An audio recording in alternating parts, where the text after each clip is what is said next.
ಎಲ್ಲರಿಗೂ ನಮಸ್ಕಾರ.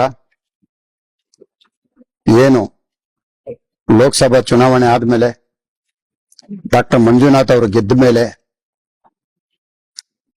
ಪ್ರಪ್ರಥವಾಗಿ ಅತ್ಯಾಚಾರ ಪ್ರಕರಣಗಳು, ದಲಿತ ದೌರ್ಜನ್ಯ ಪ್ರಕರಣಗಳು ಬಹಳಷ್ಟು ದಾಖಲಿಸ್ತಾ ಇದ್ದಾರೆ.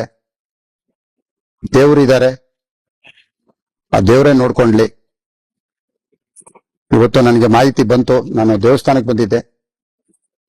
ಮಾಧ್ಯಮದ ಬಹಳಷ್ಟು ಜನ ಮಾಧ್ಯಮದವರು ನಾನು ಕರೆ ಮಾಡಿದ್ರು, ಹಾಗಾಗಿ ನಾನು ಇವತ್ತು ಬರಕ್ ಆಗ್ತಾ ಇಲ್ಲ. ನಾಳೆ ನಾನು ಪತ್ರಿಕಾಗೋಷ್ಠಿ ಕರೀತಾ ಇದ್ದೇನೆ, ನಾಳೆ ಸಂಪೂರ್ಣವಾಗಿ ಮಾತನಾಡ್ತೇನೆ. ಬಿ ರಿಪೋರ್ಟ್ ಹಾಕಿದ್ದಾರೆ ಅಂತ ನಮ್ಮ ವಕೀಲರು ಹೇಳಿದ್ದಾರೆ, ಆದ್ರೆ ಅದರಲ್ಲಿ ಏನು ಅಂಶಗಳಲ್ಲಿ ಬಿ ರಿಪೋರ್ಟ್ ಆಗಿದೆ ಅಂತ ನನಗೆ ಗೊತ್ತಿಲ್ಲ. ಹಾಗಾಗಿ ಅದು ಬಂದ ಮೇಲೆ ನಾನು ತಮ್ಗೆಲ್ಲ ಮಾಹಿತಿನೂ ನಾನು ಹಂಚ್ಕೊಳ್ತೇನೆ. ಒಂದಂತೂ ಹೇಳ್ತೇನೆ, ಯಾರೇ ಆಗಲಿ ಕಂಡವ್ರ ಮನೆ ಹೆಣ್ಣು ಮಕ್ಕಳನ್ನ ಕರ್ಕೊಂಡ್ಬಂದು ಈ ತರ ಸುಳ್ಳು ಕಂಪ್ಲೇಂಟ್ ಕೊಡೋದು ಬಿಡಿಸ್ಬೇಕು.